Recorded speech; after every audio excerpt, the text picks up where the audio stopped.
The historical confusion had begun from that Sunday description in their diaries, as all history books would claim that it was at that point that the company headed up Embargo Creek, even though it could not have happened if they had crossed the mighty Rio Grande and were now on its southern side.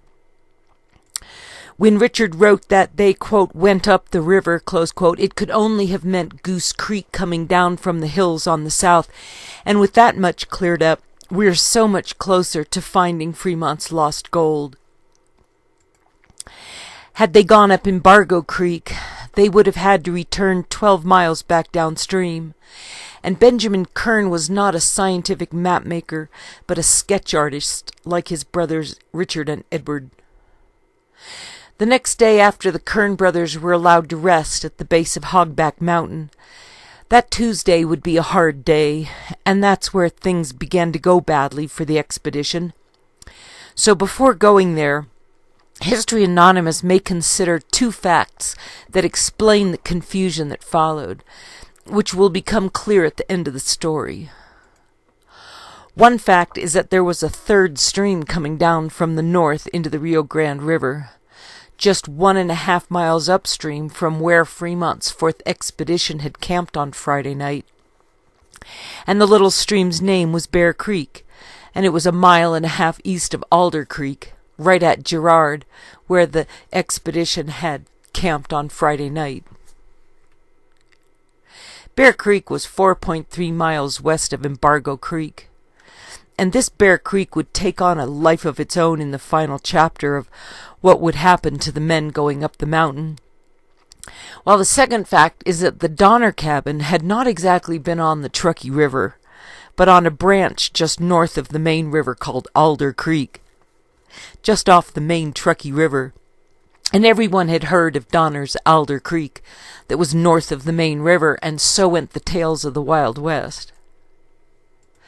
Another historical oddity would be the establishment of a Fremont's guest ranch and general store right where the expedition had been resting before the Tuesday when things went badly on the last leg of their fatal journey up into the San Juans. And the ranch was not called Freeman's or Fremont's, but Fremont's Guest Ranch, exactly as Fremont's father had pronounced his name. The French pronunciation of his name would be used by Fremont's political enemies to disparage the new Republican Party in the 1856 election, emphasizing Fremont's half-French origins. The only surviving record of Fremont's fourth expedition were the two written diaries of the two Kern brothers, and these diaries would be supplemented by oral testimonies from other surviving members, taken from memory rather than their having written contemporaneous accounts. So in order for the reader to follow along, here are the diaries from the Hafen's books of Fremont's fourth, beginning with their having come over Mosca Pass, and starting from Benjamin Kern's diary. Thursday 7th. Clear with a few streaks of Siri foretelling a warm change, we finished the sand hills. A strange-looking cloud hung over the valley, hiding it, and the distant mountains, the high mountain tops, were cut off by strata of clouds, and yesterday the air was filled with spiculae of frost. About 11 o'clock we left the sand hills and made for the opposite mountains. The plain had about 6 inches of snow on it. We passed through a kind of low place of long grass, weeds, and cattails, clouded over at noon, became colder, camped in the open plain with ... for fire, a mean fire. A fine view of the mountains to the east covered with snow and gloomy in the rays of the setting sun got my left foot badly frozen. Dist 22 m. Friday 8th, cloudy at daybreak, snowed near an inch during the night, left our miserable camp about 9 o'clock, slept well last night except pain in the foot, slept with Dick for the first time, waked up covered with snow, the air filled with snow, the sun made a little shadow, we soon left the bushes, and all was of a dismal white color, all the mountains were hidden. At 2 p.m. saw timber to southwest, about 7 miles off, course west or northwest. At last turned to southwest and reached the timber on the Del Norte bottom in about 2.5 feet of snow, plenty of fuel, cottonwood, and good grass. Camp last night, no water but melted snow. Saturday 9, very cold, started about 9 with clear weather. Soon the air became filled with spiculae of ice which hid the sun, made the atmosphere very chilly, and soon enveloped us in a frozen cloud, making a singularly white day. We passed along the river in a southwest and southerly direction, came to a canyon of perpendicular rocks which turned us back so that we had to cross over the hill. The scenery looked something like the Susquehanna, supposing the snow-covered valley to be a frozen river. Huge hills of granite with perpendicular strata appear on each side of the river. We crossed the river and camped in plenty of snow, dist 15 miles. Sunday 10, sent out hunters and did not raise camp till 12 m. Proceeded 6 miles and camped in very good timber on the river, which we crossed at evening. Godey brought in an elk. He killed 2. The day was clear and the sun warm, a little dist 6 miles. Monday 11th, left at 8.5, very cold from a keen wind, soon got on the hills among the pines, had a fine view of the White Mountains on the east side of the plain. The hills we crossed were very high snow, sometimes to the mule's belly. A hard day. Encamped at 3 o'clock, dist 10 miles, found plenty of bark to make a bed with a good fire. Day clear with fine streaks of high cirri, foretelling warm weather, course west and southwest. Tuesday 12, raised camp about 9 o'clock, weather cold and clear, took up the Wasatch. Snow 3 and 4 feet deep in about 3 miles, entered a canyon, a horrid place, narrow, 200 foot, a sharp mountain on one side, a perpendicular and friable rocks of sandstone and quartz, quaking asp and pines, the latter buried to a great extent, made the timber. The creek made bad crossings. The last crossing was so bad that many mules had to be tied by the nose and pulled across. Camped on the hillside so steep that one was continually falling down, made bed by chopping down 2 trees and banking up with pine brush. One mule gave out latter part of the day, mild, sleeped for the first time too warmly, traveling very bad, mules falling down the rocks, dist 10 miles. Wednesday 13th, waked up with 2 inches snow on the bed, weather mild, thermometer 20 degrees, raised camp at 8.5, took us 1.5 hours to get up the hill 300 yards, traveled along the canyon on the mountainside, a fine view of the sharp ridges. On the other side, raised an elevation of maybe 2,000 feet, mules falling, camped an hour by sun in a canyon valley of the same canyon, the scenery like North Ontonagon River, excepting the rocks. The snow was deeper today, as heretofore, some places 15 feet.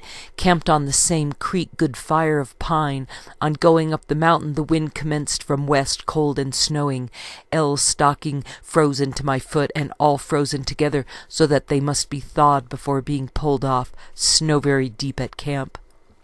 Thursday 14th. Clear and cold, very cold and uncomfortable all night. Up at 5:00 camp.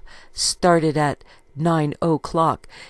Waited till 1.5 for stray mules not coming. Left with a band of mules rapidly giving out. Tied some to a tree raised to the top of the rocky mountain rocky without a single tree, affording a fine view of the innumerable peaks clear over to the east side of the Del Norte Valley, some peaks wooded with yellow pine, others bare and covered with snow, view 3/4 of a circle.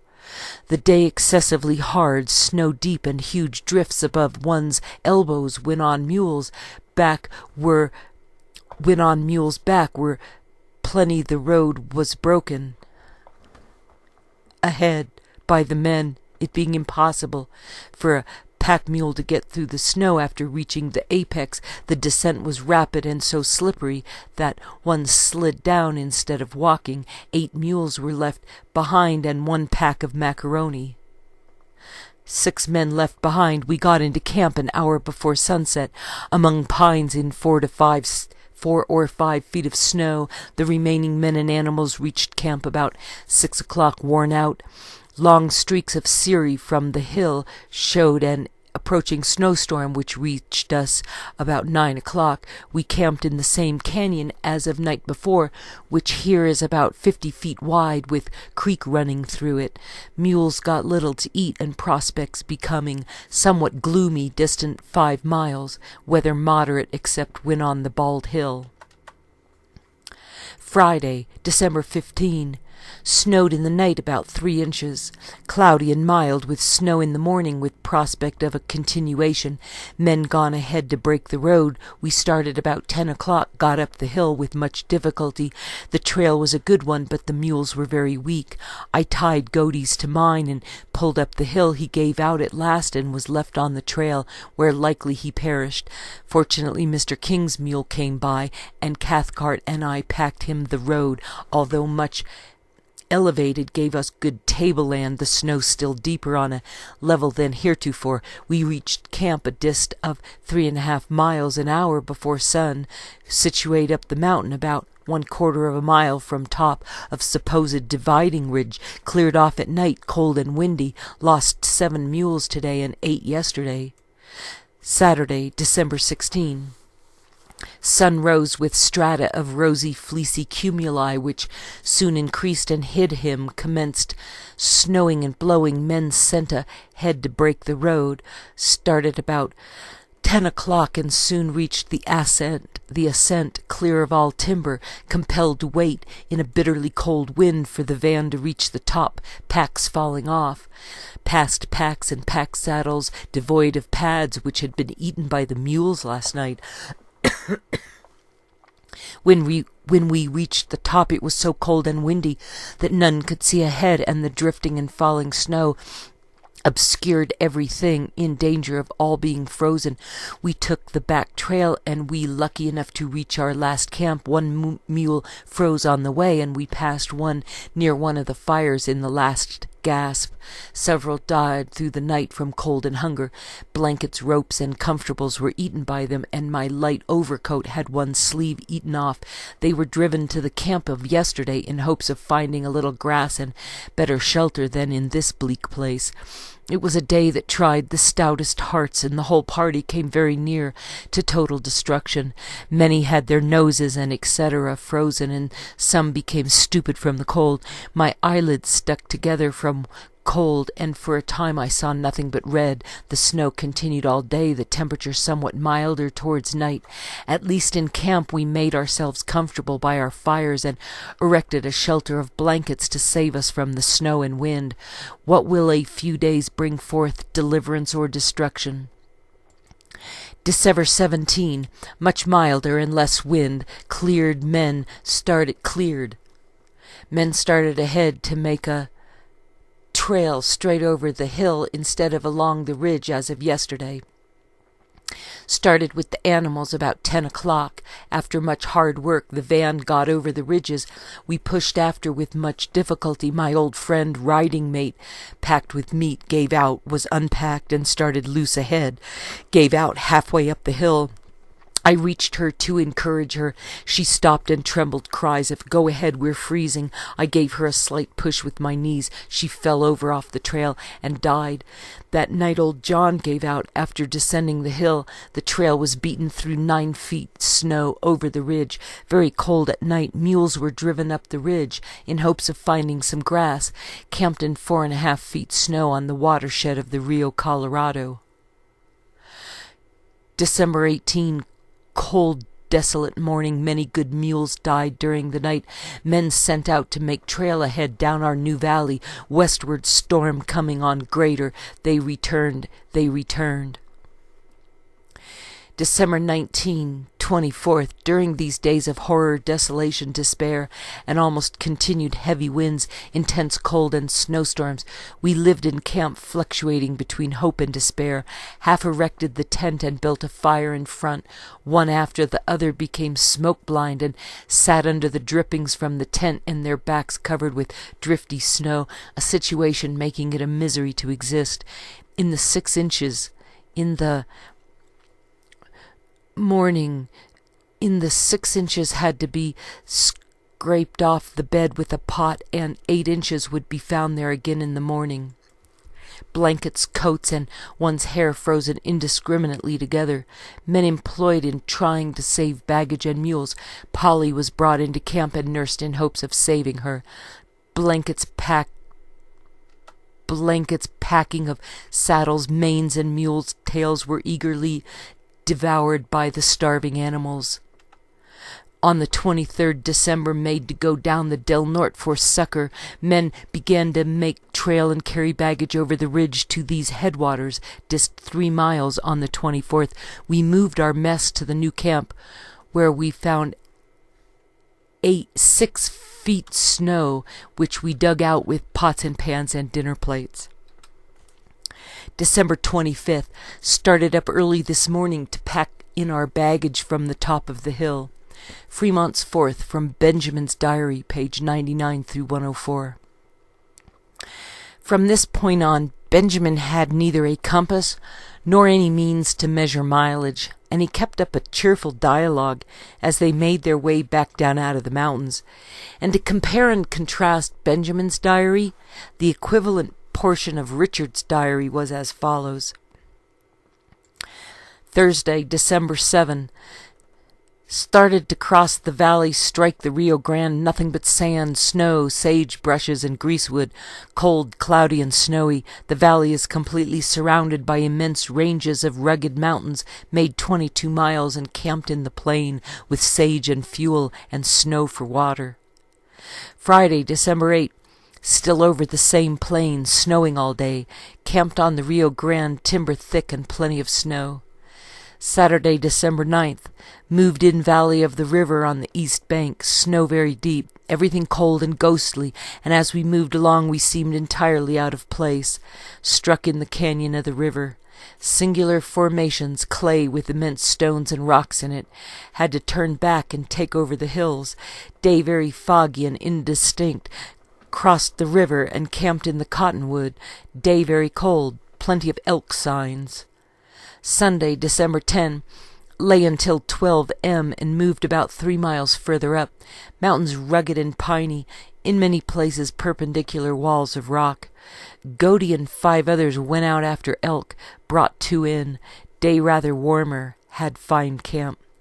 Monday, December 11, started from Long Camp. Struck Creek cold and hilly ride, dry clear. Struck Creek, cold and hilly ride. Dry clear, hills very steep and rugged, trail winding among small pinyons, affording shelter from the wind, mountains very steep and rough, fine valley. Camped among cottonwoods, made about 12 miles. Tuesday, December 12, started through a little valley to our right and soon entered a series of canyons. It was a very hard day on men and animals as the road wound the sides of the canyons, in many places almost perpendicular. We camped on the hillside at an immense height, had 2 very fine views down and up the canyon, made 5 to 7 miles. December 13, Wednesday, had very difficult time passing the animals over the hills. After that the road became easier. Passed through large pine forests, the snow being several feet deep in the trees. Struck 2 beautiful valleys, one running out of the other, and camped in the one to the left, about 7 miles. Thursday, December 14th, trail wound up the side of pine hills and through snow valleys, passed over an immense bald hill supposed to be the dividing ridge. Had from the summit of this hill one of the finest mountain views in the world, made sketch. Camped in deep pine forest on the edge of a little valley, 5 miles. Friday, December 15. Very bad hill at start. Afterward rode past over summit of hills. Had the weather been clear it would have been beautiful. Godey's mule Dick gave out. Camped on the side of a hill. Snowed all day, 3 miles. Saturday, December 16th. Made start to pass what was supposed to be the dividing ridge. Past dead mules and pack and riding saddles lying on the trail. It looked very desolate and cheerless. After hard work we reached the summit of the hill, but the wind and snow were so dreadful we had to return. Had the animals gone over the hill, or had we remained there half an hour longer, the whole party might have been lost. Returned to our campfires amidst a furious snow and windstorm, which continued all day and night. Sunday, December 17th. A party of the men went ahead to beat a trail, and after hard labor we reached the summit of the same hill, and saw the trail winding up the opposite hill, where a little grass was visible, affording some chance of life for the animals. The snow on the hill we were descending was very deep, from 3 to 15 feet. Several animals died. We unpacked on a small point and camped in the snow in a small pine wood to the left. Some of the animals were driven to the grass, but the rest were too feeble and died during the night. Monday, December 18, camped in the same place, Pooter snow all day, mule first time. Tuesday, 19, still in the same camp, busy making moccasins.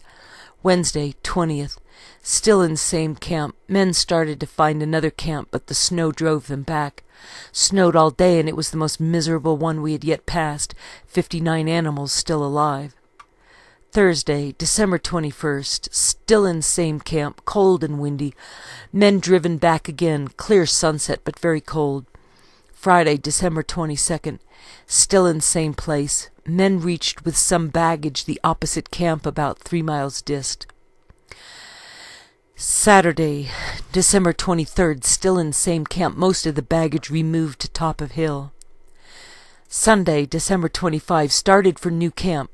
Made it in 6 feet snow in pine woods, pleasanter than out last day, cold but not unpleasant. Monday, December 25. Morning occupied in clearing camp larger and making such preparations as possible for the day. Had elk stew and pies, rice donuts, coffee, biscuits, and hot stuff passed. Very comfortable day. Weather pleasant. Goaty chief cook. Fremont's Fourth from Richard's Diary, page 124-7. The rewritten version of Richard's Diary, sworn to in 1856 after his death, was as follows, with italics in the original to denote entries added in 1856. Italics: struck the river December 8. Course west and southwest, snowed all day, camped on the river, plenty of timber and snow. December 9, moved in the valley of the river, on its eastern bank, entered a canyon of the river, but on account of the deep snow were forced to turn back and pass over the top of the hill, crossed the river and camped.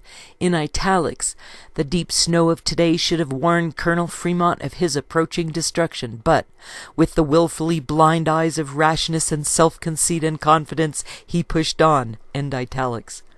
Course northwest, elk signs abundant. December 10.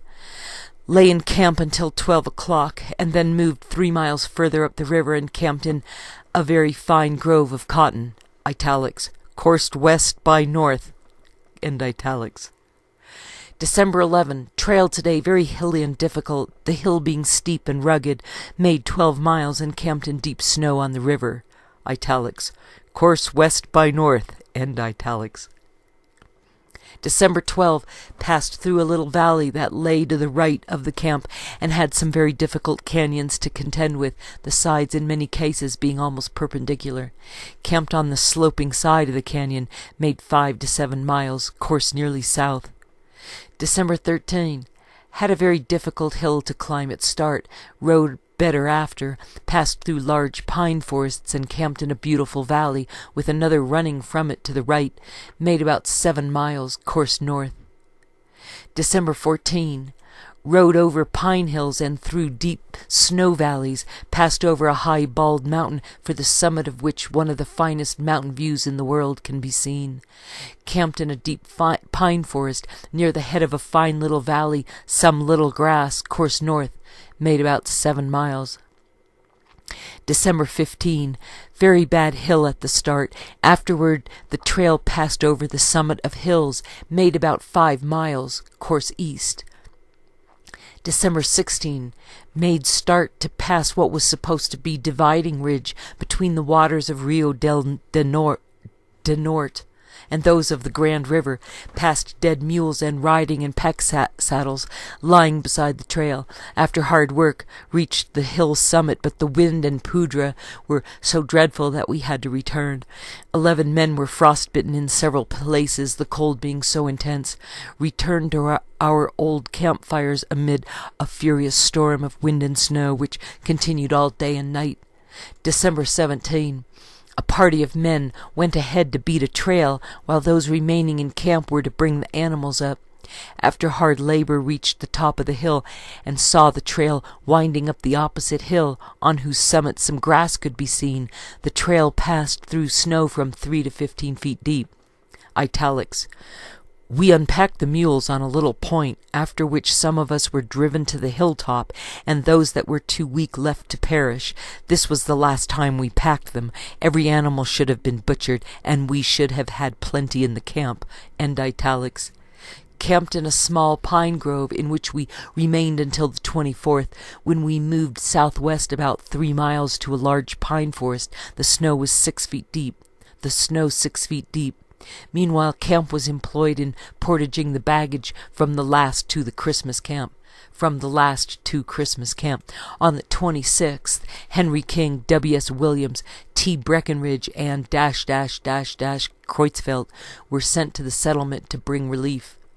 Remained in Christmas camp until the 28th, when we moved 3 miles further up the river, and Messieurs Toplin and Kearns encamped in a small valley, while the rest remained on the hillside. Fremont's 4th, from Richard's sworn 1856 report, page 256-8. With this complete text of the diaries up until the Christmas camp, it becomes possible to review where they were on Monday the 11th, after having gone over the southern hills from Two Lakes Camp on Monday. And Tuesday the 12th began as another clear day, where they both said they entered a canyon Benjamin said was narrow, and he called it a horrid place, and Richard said they entered this narrow valley after 3 miles, and that it was, quote, a little valley to our right, close quote. If Richard had camped on Lime Creek below Spar City as soon as they'd reached the flat land after going over the hills, he would have had to walk 3 miles due west to reach Fremont's camp at the little lake, and in so doing, the horrid canyon would have been to his right. Richard said that on Tuesday they made, quote, from 5 to 7 miles, close quote. And he wrote that he'd made a sketch, while his brother Benjamin wrote that on Tuesday they had gone 10 miles by the stars. Benjamin wrote that when they entered the horrid canyon, they, quote, took up the Wasatch, close quote, meaning that they had entered the mountains, and that was precisely what entering that canyon appeared to be, a stark geographical elevation in terrain.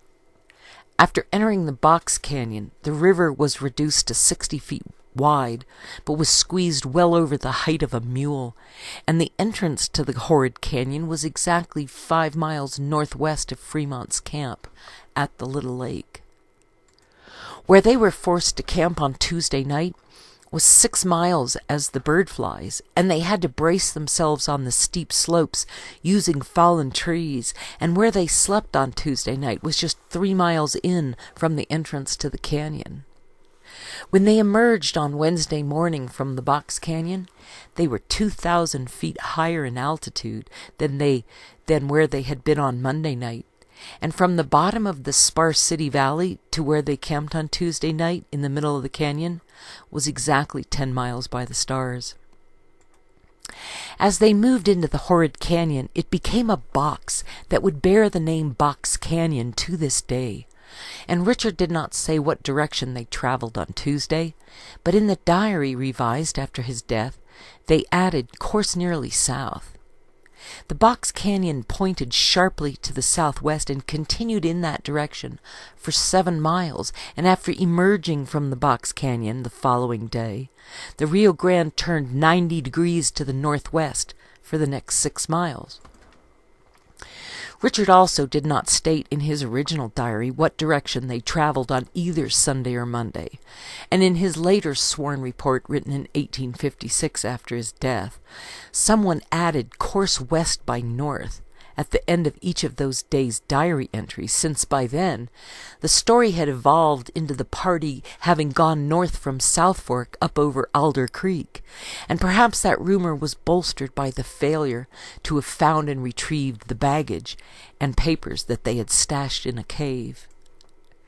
It was in the Box Canyon that Micajah McGehee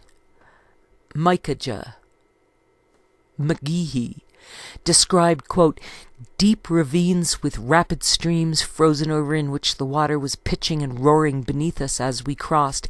It would bear us up for 2 or 3 steps with our load, but at the next step we would break through and go in waist deep, when we would have to scramble out the best we could and try it again. Fremont's 4th, page 156. On Wednesday, Richard wrote that they reached a beautiful valley with another valley running out of it to the right or to the northwest, where the Rio Grande Reservoir is today, and they camped in the one to the left after going 7 miles, and 7 miles by the stars from where they had camped in the middle of the Box Canyon would put them right in the elbow of the Rio Grande Reservoir on Wednesday night, camping in the one to the left, and both valleys are 4 miles long. Both diarists recorded a mileage of 5 miles for Thursday, and 5 miles by the stars from the elbow in the future reservoir would put them at Lost Trail Ranch on Thursday night, and although Richard's revised diary would say 7 miles and the notation course north would be added, and the course north on Thursday was helpful in that they were indeed going northwest from the crook in the reservoir, and Benjamin described their Thursday night camp as, quote, 50 feet wide with creek running through it, close quote, and that is an accurate description of the river basin in front of Lost Trail Ranch, while Richard described it as being, quote, near the head of a fine little valley, which is what the campsite on the Rio Grande River looks like in front of Lost Trail Ranch. On Friday, Benjamin said they went 3.5 miles, while Richard said 3 miles, and Benjamin called their new camp Good Tableland, and said that they were within 1/4 mile of the top of a mountain they would try to summit on Saturday. Richard's revised diary said they went 5 miles instead of 3 miles on Friday, and that they had gone eastward, but Richard's revisers cannot be relied on at this point, although Richard's original entry had put them just 3 miles south of the fatal fork in the river that would seal their doom. Because historians cannot dismiss any given statement out of hand, taking a second look at Richard's revised diary entry for Thursday the 14th of December may actually be the truth that someone else had remembered, because the revised version said that they had gone 7 miles, and Lost Trail Ranch was halfway to the Friday night camp, and the 3 and 3.5 mile progress on Friday that brought them up to the Good Tableland was precisely 7 miles by the stars from their Wednesday camp in the elbow of the reservoir. Fremont would have told them that they had come 7 miles, and that would have been a memorable number on that day after the slow progress for the previous 3 days, because where they were on that Friday night was a beautiful wide-open valley with miles of visibility, and they were finally at the headwaters of the Rio Grande River, surrounded by bare 14,000-foot peaks. After this, the expedition hit disaster, and the diarists described conditions rather than directions and mileage, and they struggled in the snow until holing up in their Christmas camp, where they waited for rescue until deciding to backtrack down from where they had come. The men had split up into separate groups depending on their ability, with the stronger men beating a trail through the snow, then waiting for the others to catch up, or going back to help the weaker ones along, but the weather simply could not be conquered. The fatal fork in the river was a short hike from their Friday night camp, and when they reached the fork in the river, 2 choices opened up.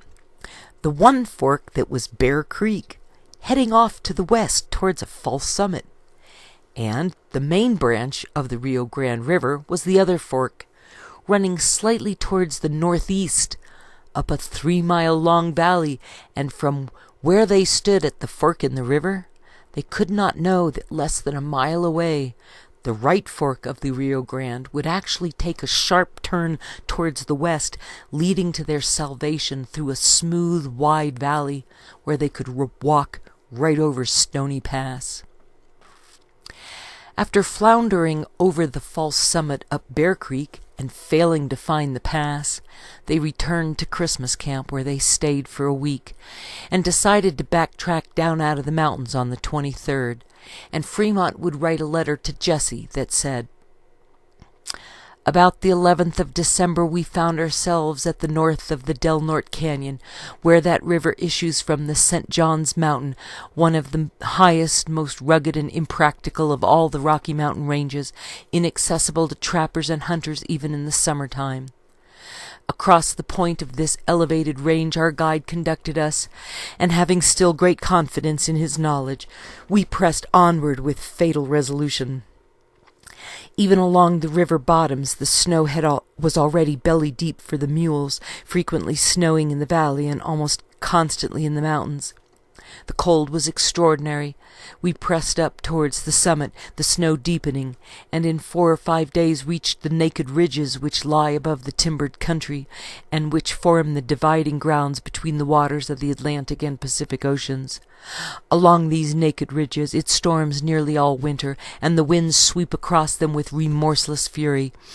In our first attempt to cross we encountered a pootery, dry snow driven thick through the air by violent wind, and in which objects are visible only at a short distance, and we were driven back, having some 10 or 12 men variously frozen, face, hands, or feet.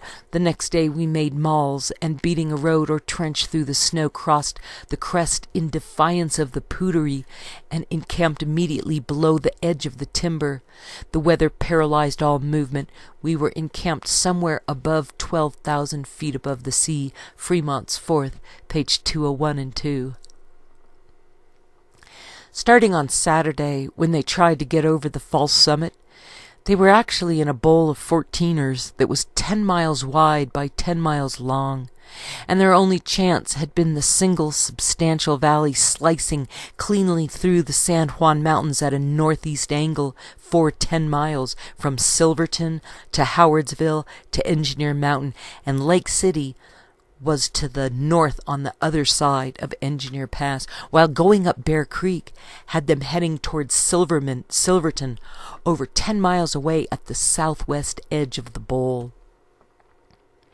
Had they taken the fork that seemed to be veering northeast, they would have been only 5 miles away from their only salvation at Stony Pass, and within hours the 4th expedition would have been looking straight down on the Colorado River watershed on its way to the Gulf of California. Instead, they'd taken the fork to the west that went up Bear Creek, and the subsequent story about Embargo Creek would be intertwined with this other Bear Creek way down by South Fork, and the argument with old Bill Williams in the middle of the Good Tableland had been about old Bill wanting to go north at the last place the Rio Grande River turned west, and turning north was the way to Stony Pass, but only someone who had already been there would have recognized that the apparent direction of the Rio Grande, going slightly to the northeast, was only temporary, and that the solution for their journey was right around the corner. Fremont wanted to follow the deceptive left fork of the river heading west because it had seemed obvious at the time, and party members had been complaining about old Bill Williams drinking. And that decision to go up Bear Creek sealed their fate, because the left-hand fork heading west quickly dead-ended in the 10-mile-wide wall of insurmountable peaks on the Continental Divide, with no hope of escape from terrain that was formidable even during the summer. Had they taken the North Fork 1 mile farther from what would later be called Starvation Gulch, where they had hunkered down for their Christmas camp, and then followed the open valley 5 miles to Stony Pass, over ground free of any trees or other obstacles such as rock outcroppings or steep slopes, it would have been 4 miles downhill to Howardsville on the Animas River that was feeding into the watershed of the Colorado River. At Howardsville, they would have reached flat land and would have descended to 9,800 feet, and they would have been 4 miles upstream from Silverton, and Silverton was at an altitude of 9,300 feet. It was at Howardsville that the lucky traveler was finally clear of the mountains, and Howardsville was at 37.5 degrees parallel, and from there the fourth expedition would have been well on their way to California. Benton maintained that the proposed route should be at the head of the Rio Grande, and he wrote that Fremont went there, quote, as it was the line of the center, and one not yet explored, and always embraced in his plan of discovery, close quote. 30 Years' View, or a history of the working of the American government for 30 years, from 1820 to 1850, by Thomas Hart Benton, New York, D. Appleton and Company, Volume 2, 1859, page 719. The directions were clear, that at the last place the Rio Grande took a turn west, they were to go north, and the river had still been 10 feet wide at the fatal fork and a foot deep and visible despite the snow, because the winter was still young enough that the mountain had not yet frozen solid. Bear Creek was only half the size of the main river, and Stony Pass was at an elevation of 12,592 feet, and was just a hair north of the 38th parallel. And Fremont had known he was at an altitude of 12,327 feet, according to the Hafens on page 17 and 18 of Fremont's Fourth. There were trees down below the ridge beyond Bear Creek over the false summit, just as described by the Kern brothers in their diaries, and Richard's sworn statement made after his death said that they had, quote, inquired of Williams where the pass was through which he was to go.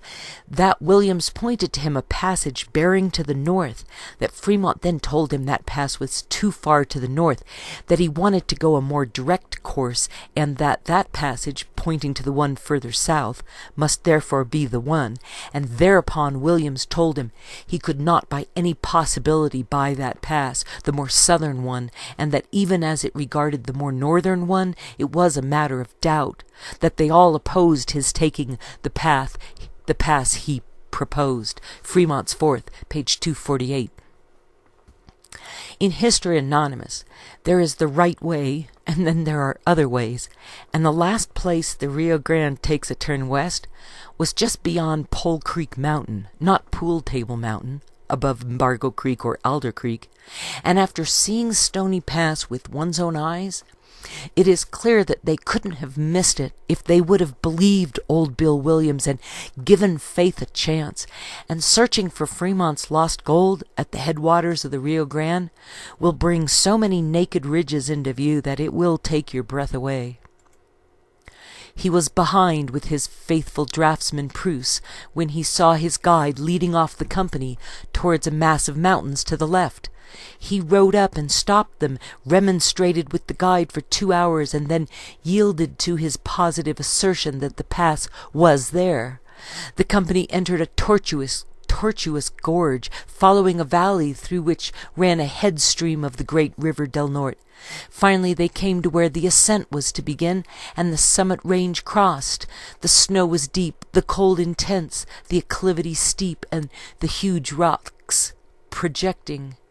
The ascent was commenced in the morning, struggled with during the day, an elevation reached at which vegetation ceased, and the summit in view when, buried in the snow, exhausted with fatigue, freezing with cold, and incapable of further exertion, the order was given to fall back to the line of vegetation, where wood would afford fire and shelter for the night.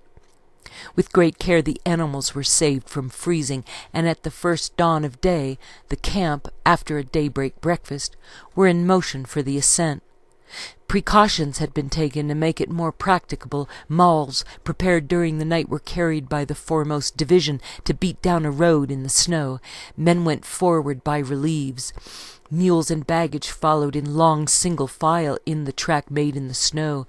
The mountain was scaled. The region of perpetual congelation was entered.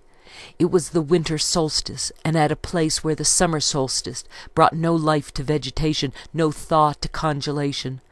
The summit of the Sierra was bare of everything but snow, ice, and rocks. It was no place to halt.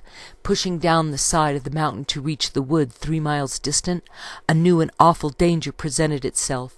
A snowstorm raging, the breezing winds beating upon the exposed caravan. The snow became too deep for the mules to move in, and the cold beyond the endurance of animal life.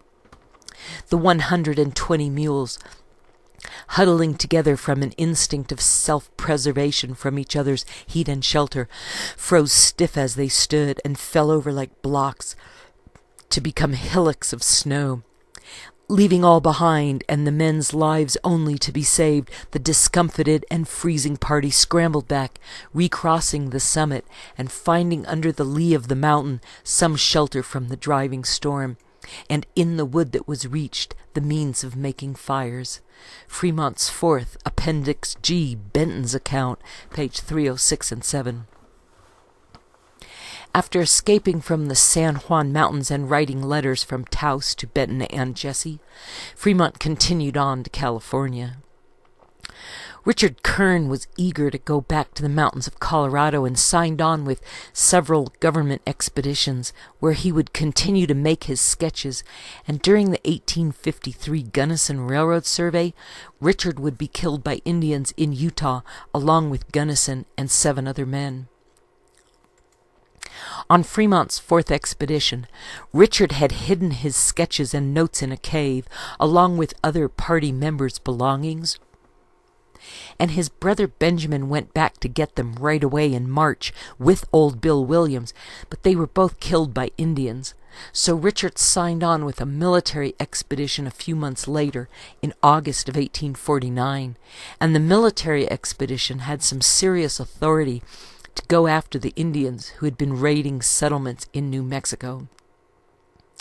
Richard Kern would spend the next few years sketching Indians and befriending them, while searching for information about the expedition's stolen property, but would have no luck, and when Captain Gunnison was sent in 1853 to map a railroad route north of Fremont's 4th expedition, Richard signed up for it, and on that expedition Gunnison named the Gunnison River after himself.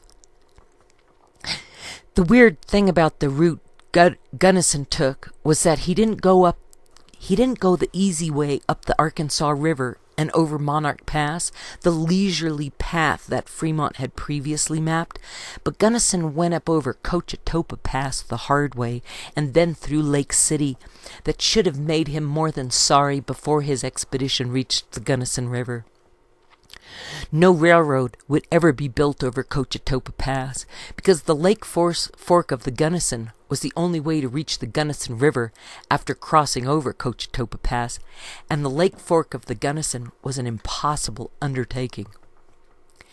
Gunnison took that route because Cochetopa Pass was 30 miles due north of South Fork, right on the other side of the mountain range from Alder and Bear Creek, where the rumor was that Fremont's 4th expedition had been stranded. Gunnison and his men were not only murdered, they were mutilated by the Indians, and Richard Kern was among the dead, and so was Frederick Kreutzfeldt, who had also been on Fremont's 4th expedition. Captain Gunnison was only 40 years old when he died, the same age as Richard Kern, and Gunnison had been enlisted in the same Redcastle Army Corps of Engineers to which Fremont had belonged, and vibrant discussion and painstaking examination of the fatal 4th expedition would have rung up and down the halls of USACE.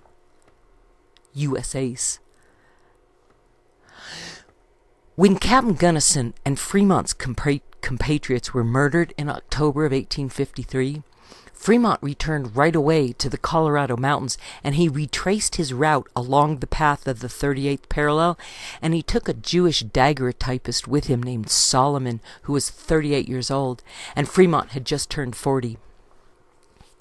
Solomon had been raised in a family who kept a servant of African origin who was a free man, and Solomon would suffer frostbite and starvation on the journey, and he would be nursed back to health by the Mormons at Parowan, where Fremont would stay with him for several weeks before they both moved on to California.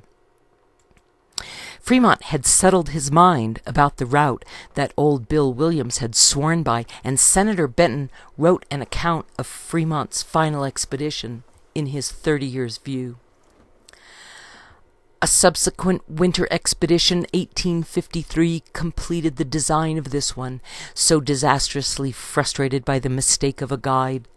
Fremont went out again upon his own expense, went to the spot where the guide had gone astray, followed the course described by the mountain men, and found safe and easy passes all the way to California, through a good country and upon the straight line of 38 and 39 degrees. It is the route for the Central Pacific Railroad which the structure of the country invites and every national consideration demands. 30 Years' View, Volume 2, page 721, from Fremont's Fourth, page 309.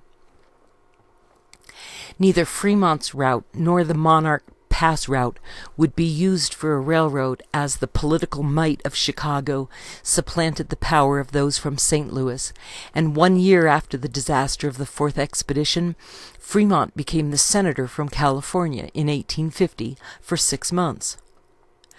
Jesse had come by ship to meet Fremont in California in the spring of 1849, and that had required going overland through Panama, and Jesse called Panama a hellhole. Jesse had to take Indian canoes across swamps with alligators and snakes and mosquitoes and leeches, and everyone got dysentery and yellow fever. And when Ulysses S. Grant went over the Panama route in 1853, 80 people in his group would die of cholera, and Grant said that the sickness was worse than the war with Mexico. A Panama railroad would finally be built in 1855, and Julius H. Pratt had written a narrative of his journey to California by Panama in 1849. Julius had married Adeline Forbes Barnes on the 8th of November in 1843, and their son John Barnes was the father of John Lowell, who was the father of John Clark, who was Pamela Jennison Pratt's father. And Julius described what Fremont's wife Jessie had to endure on board a Panama-bound ship while the fourth expedition had been heading for California the hard way. We left New York on the 22nd of March, 1849. The passengers consisted of 45 persons and occupied a cabin extemporized from the hold by fitting up berths on the sides. Immediately after passing Sandy Hook, we encountered a terrific northeast gale. I had been accorded a place in the captain's cabin, a small house on the after deck, but when the fury of the waves threatened to carry away this outside structure, I became alarmed, and when at last the main boom and the topmast came down with a crash on the roof overhead, I sought safety in the cabin below, the hatches of which had been fastened. The main boom, as it fell, knocked down the man at the helm, breaking his ribs, and at the same time destroyed the steering apparatus, and for 48 hours we were tossed about like an eggshell at the mercy of the waves, which sometimes entirely submerged us. The captain told me he thought the chances were even, whether we weathered the storm or foundered, but on the third day we were drifting in smooth water with a clear sky. The captain proposed to adopt some temporary shift for steering, and with the foresail make for Norfolk, but when I informed him that we had good mechanics, blacksmiths, and one ship carpenter in our company, he set them to work on an extra spar to make a new main boom. They also repaired the wheel and the rudder, and we all went to work with needles and twine to make a new sail from canvas, which we had in the hold, and in 2 days more, we were bounding cheerily along on our course. and on the 13th of April came to anchor in the harbor of Chagres. The only means of travel across the isthmus at that time was by canoes or bungos up the Chagres River to the village of Gorgona, and thence by mule trail 28 miles, or if the river was full, to Cruces, and thence 24 miles to Panama. The river was broad, and its banks low and covered with an impenetrable jungle. As night came on, the stillness and darkness of that tropical wilderness were very impressive. The boatmen chanted monotonous songs to the dip of the oars, and the wild beasts on the shore responded with savage howls. The 2 succeeding nights we encamped on the river bank, and on the morning of the 4th day landed at the village of Gorgona. Here we learned that the city of Panama was overcrowded with people from all nations, but more especially with Americans who had come expecting to find means of transportation to California. There was neither steamer nor sailing vessel in port, and a large majority of the adventurers were prostrate with sickness. As we could in some way hear from Panama nearly every day, we concluded to pitch our tents in a pretty grove on the bank of the Chagres, which at this point was a clear, swift-running stream. Here our company of 20 remained 3 weeks, inquiring anxiously each day from people who came in from Panama what was the chance of getting away from that point. We found good hunting in the forests around us, particularly in one which was growing over the ruins of an old city 3 miles distant, a city which I afterward learned was the original Panama, destroyed by the torch of Spanish buccaneers 200 years before. Upon some of the crumbling walls I saw trees growing that were 5 or 6 feet in diameter. At another place an arched gateway 40 feet high. At another the ruins of stone baths and fountains, and elsewhere lemon and fig trees. We brought to camp dozens of birds, mostly parrots, and squirrels and a deer, and saw but did not kill a ferocious cougar. Some of our party went to the city every day, but they uniformly brought back the discouraging report that no steamers or sailing vessels had arrived. At this time a ship of 500 tons, the Humboldt, was anchored in the harbor as a store ship for coal, and it was under bond of $10,000 to remain as such. In view of the prevailing sickness and distress, our case was desperate, and we sought the consignee, and persuaded him to forfeit his bond and send the vessel to San Francisco. Probably there is no prison in the United States where we could have found so little real comfort as we experienced on that ship. We were packed more densely, had less accommodation for sleeping, and were served with infinitely viler food and water than the inmates of the worst jail in our land. In fact, we had for associates many who deserved to be within prison walls. At first discontent and quarreling prevailed, but in a few days all accepted the situation with resignation or indifference. The captain was discreet and established a good discipline. I always slept on the deck, having brought with me a mantle with a rubber lining, which I could inflate and make into an air cushion to defy the dampness beneath, while a waterproof blanket above was sufficient to shed the rain. We were 3 weeks drifting amid adverse currents and calms before we could get out of the Bay of Panama, and after that made but slow progress on our course. 48 days were passed on this prison ship, and our rotten and wormy provisions and our intolerably nasty water were almost exhausted when we entered the beautiful harbor of Acapulco, July 7, 1849. The Bay of Acapulco is one of incomparable beauty, entirely surrounded by rugged hills clothed with perpetual verdure. From the ocean there is a narrow inlet through the bluff, through which we sailed for more than half a mile, and then the bay, with water clear as crystal and deep enough for the anchorage of the largest vessels close to shore, appeared in view like an inland lake. The vessel was delayed about a week in procuring provisions, and then resumed her voyage. About the 1st of October, 1849, 7 months after leaving home, we passed through the Golden Gate and stepped ashore upon the promised land. This, like all other places in California at that time, including San Francisco, was a chaos of board cabins and tents.